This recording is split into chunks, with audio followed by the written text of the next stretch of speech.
अब गुप्त साम्राज्य को डिस्कस करते हैं, बहुत ही इंपॉर्टेंट है, यहाँ से भी काफी क्वेश्चंस बनते हैं एग्जाम में। तो गुप्त डायनेस्टी का आरंभ जो है ये मगध क्षेत्र से माना जाता है, जो आज के बिहार और पूर्वी उत्तर प्रदेश के कुछ भागों में फैला हुआ था।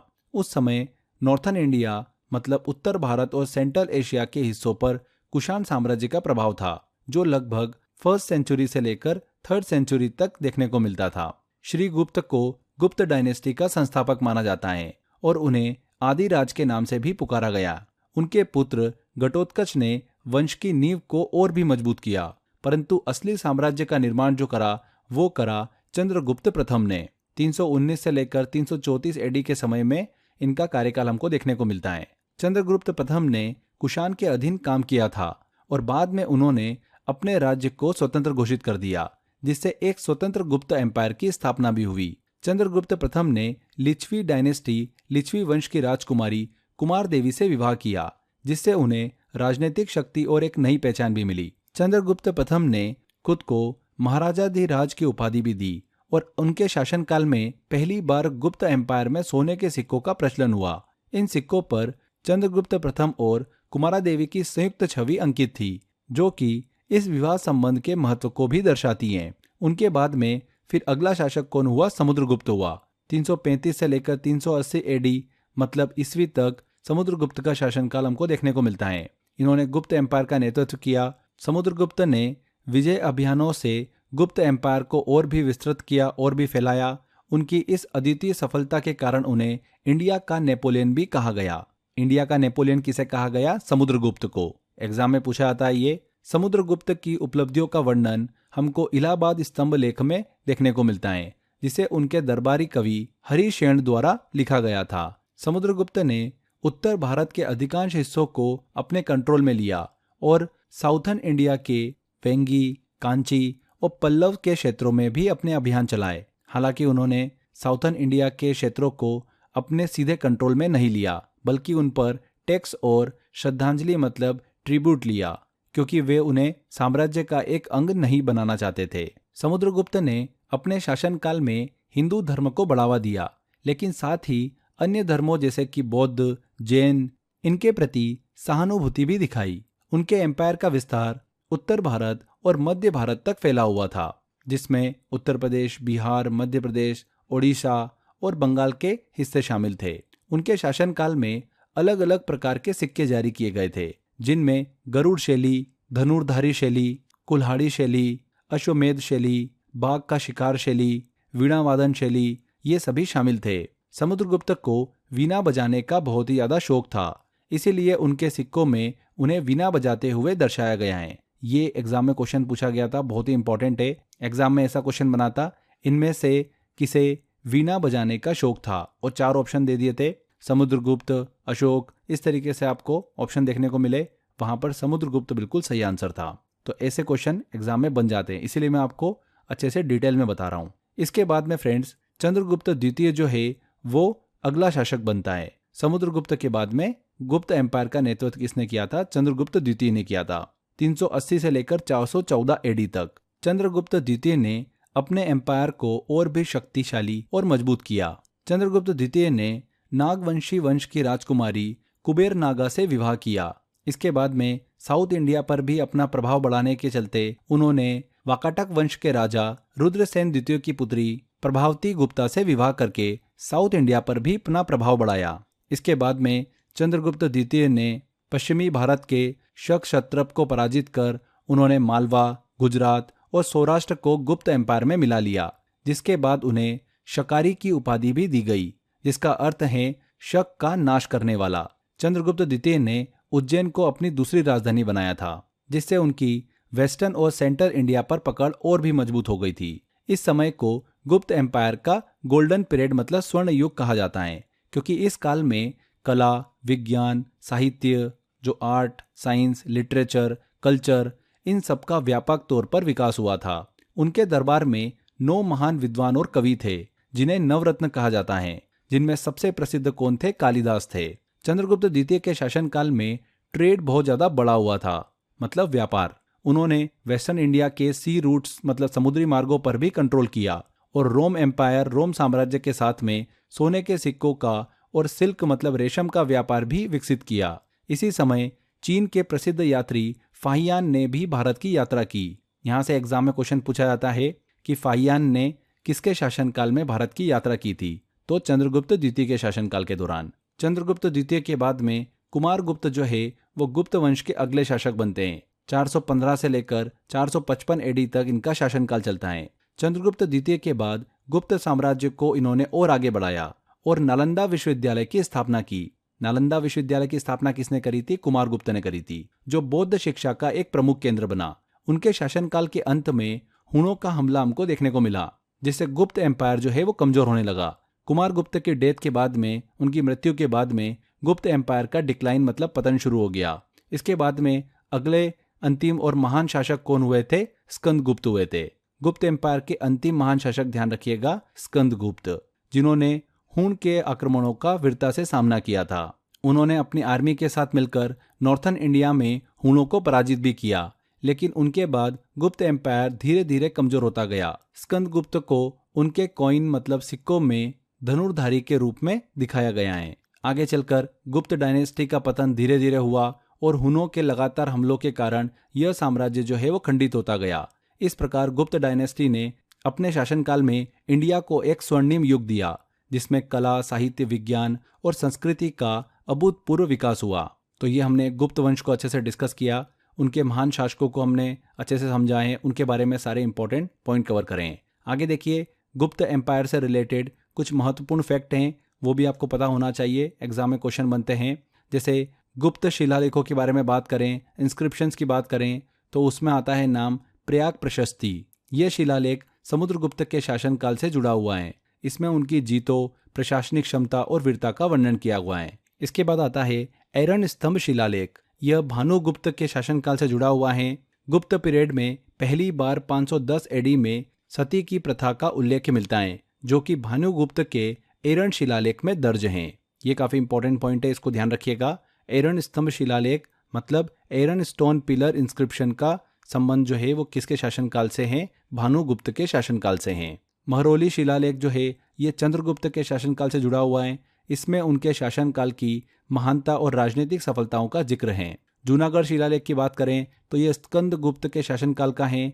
इसमें उनके शासनकाल में हुई महत्वपूर्ण घटनाओं और संघर्षों को बताया गया है। इंदौर स्तंभ शिलालेख की बात करें तो यह भी स्कंदगुप्त से जुड़ा हुआ है और उनके सैन्य और प्रशासनिक कार्यों को दर्शाता है। तो यहाँ पर कौन सा शिलालेख, कौन सा इंस्क्रिप्शन किस शासनकाल से संबंधित हैं, ये काफी इंपॉर्टेंट है।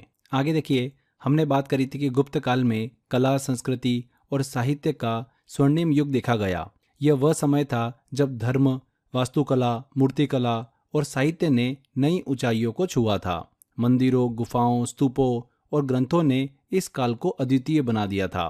तो चलिए अब हम गुप्त काल के आर्ट एंड कल्चर, कला संस्कृति को थोड़ा सा डिस्कस करते हैं। मूर्तिकला और मंदिर निर्माण की बात करें तो इस काल में पहली बार विष्णु, शिव और अन्य हिंदू देवी देवताओं की मूर्तियां बनाई गई थी। इस काल में मंदिर निर्माण की शुरुआत हुई और मंदिरों का निर्माण नागर शैली में किया गया। कुछ प्रमुख मंदिरों की बात करें तो शिव मंदिर नागौद मध्य प्रदेश में स्थित हैं। विष्णु और कंकाली मंदिर टिगवारा मध्य प्रदेश में स्थित हैं। इसके अलावा गुफाएं और चित्रकला भी हमको देखने को मिलती है। अजंता एलोरा की गुफाएं आपने अक्सर सुना होगा। इन गुफाओं में भित्ति चित्र और मूर्तिकला अद्वितीय हैं। बाघ की गुफाएं भी, बाघ केव्स भी हमको देखने को मिलती है, मध्य प्रदेश में स्थित हैं। इन गुफाओं में सुंदर चित्रकला बनाई गई है। इस समय काल में हमको स्तूप निर्माण भी देखने को मिलता है। इस काल में स्तूप निर्माण का कार्य बहुत हुआ, जैसे कि मीरपुर खास स्तूप, धमेक स्तूप और रत्नागिरी स्तूप। इसके अलावा साहित्य लिटरेचर की बात करें तो इस समय में कई महत्वपूर्ण हिंदू ग्रंथों की भी रचना हुई, जैसे कि वायु पुराण, मत्स्य पुराण, रामायण, महाभारत। एग्जाम में क्वेश्चन पूछा जाता है इनमें से किस समय के दौरान महाभारत या फिर रामायण की रचना हुई है, तो आपको यहाँ पर दिमाग में रखना है। बौद्ध और जैन साहित्य की भी रचना हमको यहाँ पर देखने को मिलती है। अभिधर्म कोश जो कि एक बौद्ध ग्रंथ है, वहीं विशुद्धि मग्ग ये भी एक बौद्ध धर्म का दार्शनिक ग्रंथ है। इसके अलावा गुप्त काल के दौरान हमको कई नॉन रिलीजियस बुक्स भी देखने को मिलती है। गुप्त पीरियड में कई महत्वपूर्ण गैर धार्मिक बुक्स भी लिखी गई।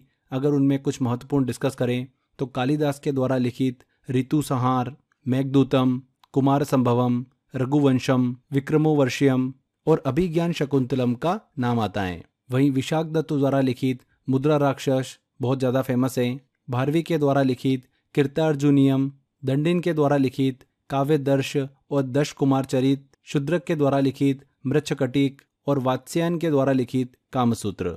ये बहुत ही महत्वपूर्ण बुक्स है कुछ और उनके लेखक का नाम। इसके अलावा साइंटिफिक बुक्स भी लिखी गई इस समय काल के दौरान, जैसे कि आर्यभट्ट द्वारा लिखित आर्यभट्टीय, वराहमिहिर द्वारा लिखित पंच सिद्धांत और वृहद संहिता, वाग्भट्ट द्वारा लिखित अष्टांग हृदय, भास्कराचार्य द्वारा लिखित लघु भास्कर्य और दलकप्य द्वारा लिखित हस्ते आयुर्वेद। तो ये कुछ साइंटिफिक इंपॉर्टेंट बुक्स हैं। तो ये गुप्त साम्राज्य से रिलेटेड हमने कुछ महत्वपूर्ण फैक्ट को डिस्कस किया, कुछ इंपॉर्टेंट पॉइंट जिनसे एग्जाम के अंदर क्वेश्चन पूछे जाते हैं। चलिए स्टोरी को हमारी आगे बढ़ाते हैं। गुप्त एम्पायर के डिक्लाइन की हमने लास्ट में बात करी थी, पतन की बात करी थी। उसके बाद में इंडिया में कई छोटे छोटे किंगडम्स मतलब राज्य उभरने लगे थे जो पहले गुप्त एम्पायर के कंट्रोल में ही थे। गुप्त साम्राज्य जब कमजोर हो गया तो इन राज्यों ने अपने आप को इंडिपेंडेंट मतलब स्वतंत्र घोषित कर दिया। गुप्त एम्पायर के बाद में आने वाले अगर प्रमुख किंगडम्स मतलब राजवंश की बात करें तो वो कौन कौन थे? वल्लभी राज्य, मोखरी, मैत्रक, पुष्यभूति और गौड़। इन छोटे राज्यों ने धीरे धीरे अपनी शक्ति को बढ़ाया और रीजनल पावर के रूप में इनका उदय हुआ, जिसने आगे चलकर इंडिया को कई छोटे छोटे हिस्सों में बांट दिया। इस समय फ्रेंड्स पुष्यभूति वंश से जुड़े एक महत्वपूर्ण राजा का उदय देखने को मिलता है। उनका नाम है हर्षवर्धन। हर्षवर्धन ने 7वीं शताब्दी में इंडिया के उत्तर पश्चिमी हिस्से को एकजुट करने की कोशिश की और एक शक्तिशाली साम्राज्य का निर्माण भी किया। तो हर्षवर्धन का शासनकाल गुप्त एम्पायर के बाद एक महत्वपूर्ण काल माना जाता है, क्योंकि उन्होंने गुप्त एम्पायर की तरह ही शांति, समृद्धि और सांस्कृतिक विकास को बढ़ावा दिया था। तो हर्षवर्धन का शासनकाल इंपॉर्टेंट है, तो अब हम उसको डिस्कस करेंगे। तो विशेष रूप से हम बात कर रहे हैं पुष्यभूति वंश की। तो पुष्यभूति ने फ्रेंड्स वर्धन वंश की स्थापना की, जिसकी राजधानी थानेश्वर थी। जब हूण भारत पर आक्रमण कर रहे थे और गुप्त साम्राज्य का पतन हो रहा था, उस समय पुष्यभूति ने खुद को स्वतंत्र घोषित किया और एक नए वंश की नींव रखी। इस वंश के एक प्रमुख शासक प्रभाकर वर्मन बने, जिन्होंने महाराजाधिराज और परम भट्टारक की उपाधि धारण करी। आगे चलकर प्रभाकर वर्मन के पुत्र राज्यवर्धन ने इस वंश को आगे बढ़ाया। राज्यवर्धन की मृत्यु के बाद में इस वंश के शासक बनते हैं हर्षवर्धन। तो हर्षवर्धन के शासनकाल को थोड़ा सा हम डिटेल में डिस्कस करते हैं। हर्षवर्धन का शासनकाल चलता है 606 से लेकर 647 ईस्वी के बीच में। हर्षवर्धन को शिलादित्य के नाम से जाना जाता है। उन्होंने मैत्रक शासक ध्रुवसेन द्वितीय को हराया, लेकिन उन्हें मित्रता का प्रतीक मानते हुए अपनी बेटी का विवाह उससे कर दिया। हर्षवर्धन के शासनकाल में ही चीनी यात्री ह्वेंग त्सांग भारत की यात्रा पर आया था, जिसने हर्षवर्धन के शासनकाल को शांति और उन्नति का काल बताया। हर्ष हर 5 साल में प्रयाग में एक बड़े धार्मिक उत्सव का आयोजन करते थे, जिसे आज के कुंभ मेले का प्रारंभिक रूप भी माना जाता है। हर्षवर्धन के शासनकाल में हमको कुछ इंपॉर्टेंट सम्मेलन भी देखने को मिले, जैसे कन्नौज सम्मेलन 643 ईस्वी में हुआ था। यह सम्मेलन विशेष रूप से ह्वेंग त्सांग के सम्मान में आयोजित हुआ था और इसी के साथ साथ महायान बौद्ध धर्म को प्रोत्साहित करने के लिए बुलाया गया। प्रयाग सम्मेलन भी देखने को मिला। इसमें हर्ष ने अपने शासन के दौरान धार्मिक सद्भाव और समर्थन दिखाने के लिए इस सम्मेलन का आयोजन किया था। हर्षवर्धन ने अपने शासनकाल में नालंदा विश्वविद्यालय के रखरखाव के लिए 100 गांवों का राजस्व प्रदान किया। उनका शासन न केवल पॉलिटिकल स्टेबिलिटी लाया, बल्कि धर्म और शिक्षा के क्षेत्र में भी उनका योगदान उल्लेखनीय रहा। हर्ष के समय में साहित्य की बात करें तो 3 प्रमुख संस्कृत नाटक लिखे गए। पहला था नागानंद, दूसरा था रत्नावली और तीसरा था प्रियदर्शिका। हर्षवर्धन के शासनकाल में उनके दरबारी कवि बाणभट्ट ने हर्षचरित लिखा था, जिसमें हर्ष के प्रारंभिक शासनकाल का वर्णन देखने को मिलता है। हर्षवर्धन के शासनकाल में सिक्कों में उनकी प्रतिमा और प्रतीक चिन्ह अंकित होते थे। ये सिक्के उनकी शक्ति और प्रतिष्ठा को दर्शाते थे। उनके काल के आर्थिक और सांस्कृतिक महत्व को भी उजागर करते हैं। आगे चलकर 647 ईस्वी में हर्षवर्धन की मृत्यु हो जाती है, जिसके बाद में पुष्यभूति साम्राज्य का पतन शुरू हो गया। इसके बाद उत्तरी भारत में राजपूतों राज्यों का उदय हुआ, जैसे कि चौहान, परमार, सोलंकी। इन सब राजपूत राज्यों का उदय देखने को मिलता है। 8वीं से 11वीं शताब्दी के बीच में भारत पर अरबों और तुर्कों का आक्रमण शुरू हो जाता है, जिससे भारतीय इतिहास में मध्यकालीन भारत का अध्याय प्रारंभ होता है।